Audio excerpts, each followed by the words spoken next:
Salam sepak bola, teman-teman netizen atau warganet yang saya hormati semuanya. Welcome back ke konten terbaru dari channel YouTube Triple B. Dan di konten terbaru hari ini, sudah jelas dan pasti saya ingin memberikan analisa dari pertandingan Piala Asia U23 babak perempat final antara Indonesia versus Korea Selatan yang berakhir untuk kemenangan Indonesia melalui adu penalti.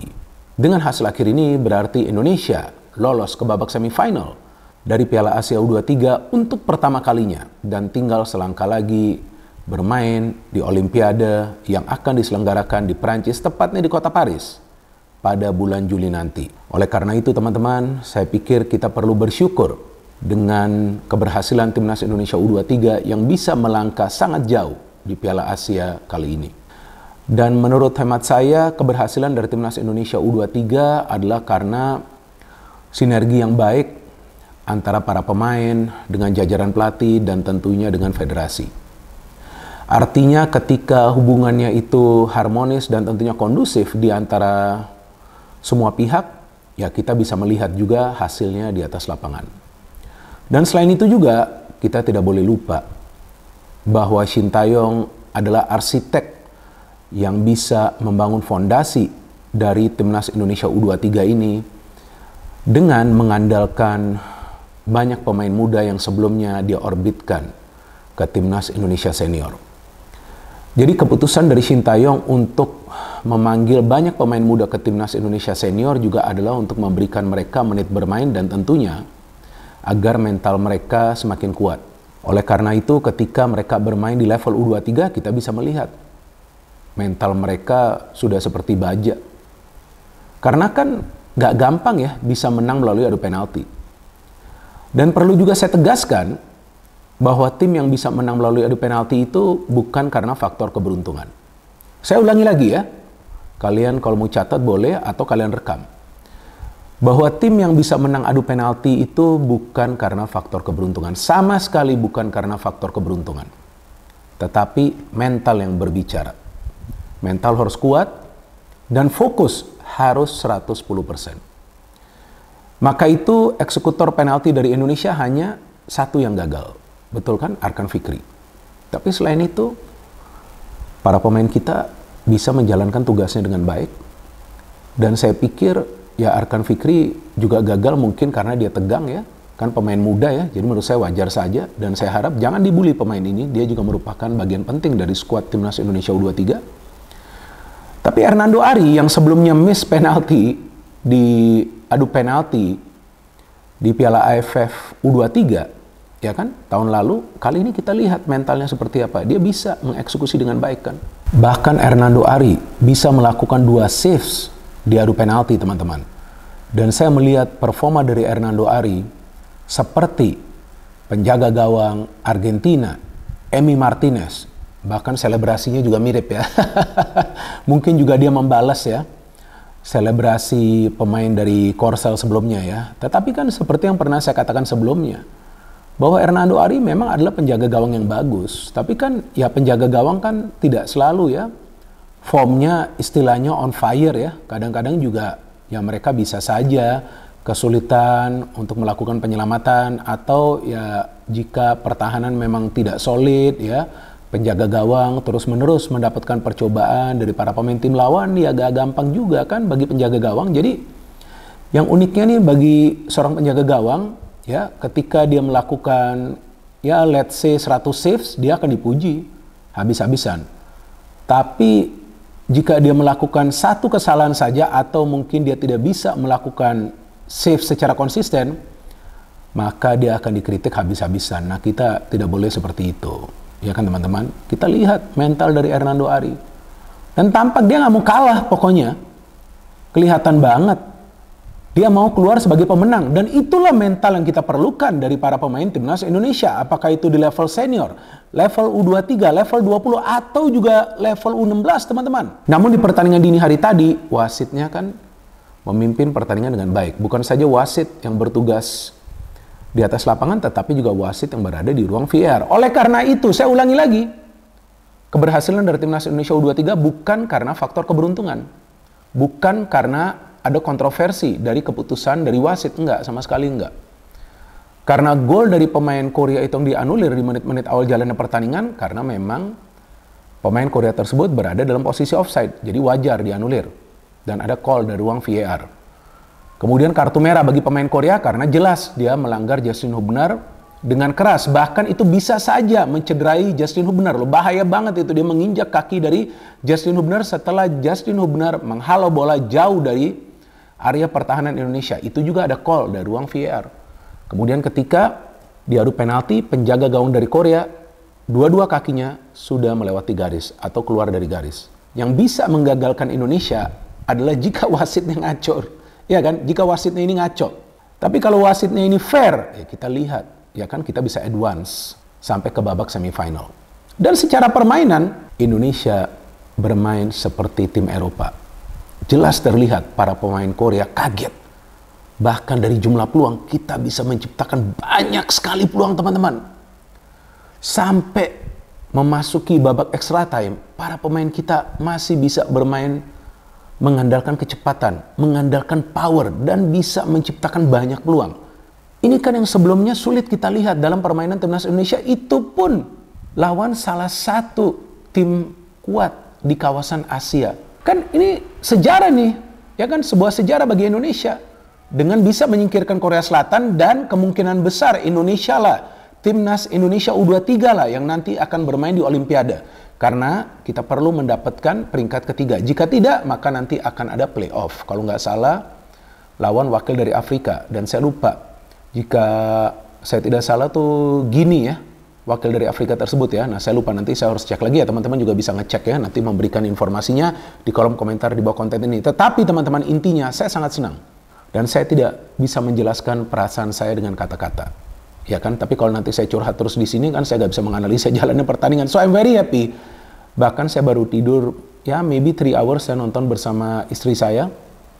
Kalau si Jas kan harus sekolah, anak saya yang laki ya. Kalau anak saya yang perempuan harus kuliah, jadi mereka nggak bisa nonton. Tapi saya nonton sama istri saya. Jadi kita tidur cuman ya kira-kira 3 jaman lah. Saya kan harus kerja juga sekarang. Tapi ya senang, walaupun dini hari tadi, aduh, tegangnya luar biasa.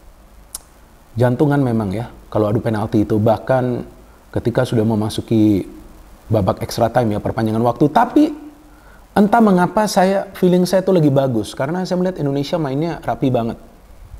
Ya, kita bisa melihat dari menit-menit awal Indonesia sudah keluar menyerang kan. Itu yang saya katakan juga di konten preview untuk match ini kan, bahwa Indonesia jangan bermain bertahan saja, kalau nggak para pemain Korea akan mencari jalan keluar untuk bisa menciptakan peluang dengan harapan agar bisa mencetak gol. Tapi dengan Indonesia press, Indonesia counter press, para pemain Korea kan sulit menciptakan peluang. Itu gol pertama jelas lah dianulir ya dari Korea di menit-menit awal. Tapi setelah itu kita bermain cakep banget, ya kan? Dan gol dari Rafael Struijk itu kan ya karena sebelumnya memang ada build up kan, satu sentuhan passing, kemudian ada kerja sama segitiga kan di antara para pemain kita sebelum akhirnya Rafael Struijk shooting dari luar kotak penalti. Mungkin juga ada instruksi dari Shin Tae-yong agar para pemain ketika mendapatkan ruang di tepi kotak penalti harus shooting. Karena di pertandingan dini hari ini, dini hari tadi, para pemain Indonesia juga banyak melepaskan shooting-shooting dari luar kotak penalti dan lebih cepat mengambil keputusan. Itu yang perlu dilakukan lawan tim seperti Korea. Dan ketika sudah unggul 1-0, para pemain Indonesia tampak gak puas. Dan ini mentalitas yang memang perlu mereka tunjukkan. Jangan cepat puas, jangan langsung bertahan. Kan resikonya besar lawan tim seperti Korea. Karena jujur, Korea juga kan bukan tim yang lemah ya. Kita perlu mengakui itu juga. Walaupun lawan Indonesia, mereka gak bisa berbuat apa-apa loh. Berapa sih jumlah peluang mereka yang berbahaya? Mungkin cuma 3. Dan mereka bisa mencetak 2 gol. Itu pun gol penyama kedudukan dari Korea adalah ketika memang ada kesalahan ya. Komang Teguh tidak melompat, dan jika saya tidak salah dari Rio Fahmi tuh di sebelahnya Komang Teguh kan tidak melompat, kemudian pemain Korea bisa menyundul, terkena Komang Teguh, menjebol gawang dari Hernando Ari. Tapi kita lihat Indonesia bisa menciptakan begitu banyak peluang dengan sebuah set play yang begitu rapi, bahkan ada kombinasi passing yang begitu baik. Ya kan, masih teman-teman lupa tuh ada pertukaran passing antara Struijk dengan Marcelino kan, yang hampir saja Marcelino mencetak gol. Tapi bagusnya sebelum babak pertama berakhir Indonesia sudah bisa menambah keunggulan kan. Nah, kita lihat Ivar Cruz. Kok Ivar Cruz? Ivar Jenner, ya kan? Tapi memang permainannya mirip Toni Kroos. Memberikan direct pass. Itu direct pass yang gak gampang loh teman-teman. akurat loh, langsung menuju ke ruang terbuka dan bisa dibaca oleh Rafael Struijk yang melakukan pergerakan tanpa bola, dan Rafael Struijk bisa melakukan finishing. Ini sangat penting. Karena Rafael Struijk di pertandingan lawan Yordania mendapatkan banyak chance tapi gagal melakukan konversi. Dan seharusnya Rafael Struijk bisa mencetak hat-trick atau mungkin 4 gol karena banyak banget kan peluang dari Rafael Struijk, tapi oke lah. At least dia bisa mencetak 2 gol, tapi kan sangat disayangkan dia akan absen nanti di pertandingan semifinal kan, karena akumulasi kartu kuning. Nah kita lihat Indonesia ngegas terus kan, tapi ya tampaknya keasikan menyerang. Dan padahal Korea tuh sudah mendapatkan kartu merah kan, karena pemain itu melanggar Justin Hubner. Nah ketika serangan balik, ini yang selalu saya katakan kan, bahwa para pemain Korea ini serangan baliknya ini berbahaya. Nah itu individu banget tuh golnya dari Korea. Mereka bisa menyamakan kedudukan kan, dan saya melihat bahwa ini ya fokus yang kurang baik ya dari para pemain ketika lebih banyak pemain yang keluar, menyerang, dan mereka terlambat recover. Tapi setelah dua-dua, mental para pemain Indonesia drop gak? Kan enggak. Sama sekali enggak. Walaupun mereka tampak kaget ya kan dengan gol penyama kedudukan dari Korea. Apalagi kan Indonesia bermain dengan jumlah pemain yang lebih banyak. Tapi mereka gak down. Extra time, kita yang mendominasi jalannya pertandingan loh. Banyak sekali peluang, bahkan Ramadan Sananta yang masuk sebagai pemain pengganti mainnya bagus banget. Fajar juga sama, mainnya bagus banget. Arkan Fikri secara overall di open play mainnya bagus banget. Jadi memang Shin Tae-yong tampaknya sudah punya rencana juga jika pertandingan ini dilanjutkan ke extra time, bahkan sampai adu penalti. Ya kan? Karena irama permainan dari Indonesia tidak menurun. Selalu bermain dengan high tempo sampai kemudian pemenang perlu ditentukan melalui adu penalti. Nah di adu penalti ini terlihat mental dari para pemain Indonesia jauh lebih kuat. Walaupun ada satu pemain kita yang miss kan, Arkan Fikri, seperti yang tadi saya jelaskan. Tapi Hernando Ari bisa eksekusi dengan baik. Ramadan Sananta 2 kali mengeksekusi dengan baik. Ya kan gak gampang itu. Pratama Arhan juga sama. Sehingga Indonesia yang lolos ke babak semifinal. Nah apa yang bisa kita pelajarin teman-teman dari perjuangan para pemain Timnas Indonesia U23 di Piala Asia U23 kali ini? Ya, yang bisa kita pelajarin adalah bahwa ketika para pemain bisa kompak di atas lapangan dan juga di luar lapangan, plus hubungannya harmonis dengan pelatih, dengan federasi juga, maka kita lihat permainan mereka sangat rapi di atas lapangan. Bahkan saya melihat pemain seperti Nathan beberapa kali fight di atas lapangan di lini tengah. Seandainya Nathan tidak bermain, nah akan lebih sulit bagi Indonesia untuk bisa menyingkirkan Korea Selatan. Dengan adanya Nathan, dia bisa memfilter serangan dari para pemain Korea, sehingga counter-counter yang sebelumnya coba dibangun oleh para pemain Korea selalu bisa dibaca oleh Nathan atau juga Ivar Jenner. Karena Ivar Jenner juga jarang melakukan pergerakan ofensif untuk mendukung serangan. Dia harus benar-benar menjaga kedalaman dari lini tengah Indonesia. Kemudian di pertahanan tentu di sana ada leader kita, Rizky Ridho. Luar biasa pemain ini. Dalam mengeksekusi penalti juga dia sangat baik. Dan kita bisa melihat bahwa Shin Tae-yong sangat serius. Bahkan saya tidak melihat ekspresi yang seperti biasanya dari Shin Tae-yong di pinggir lapangan. Dia lebih banyak diam ya. Mungkin dia juga agak tegang ya melihat perjuangan dari para pemain. Tapi saya bisa melihat dia percaya diri. Apalagi sebelumnya Shin Tae-yong telah mengatakan bahwa dia yakin bisa membawa Indonesia lolos sampai ke babak semifinal, bahkan sampai ke Olimpiade. Kan hebat pelatih ini, ya kan? Ya kalau memang ada yang tidak suka dengan Shin Tae-yong, ya itu adalah urusan dia lah, ya kan?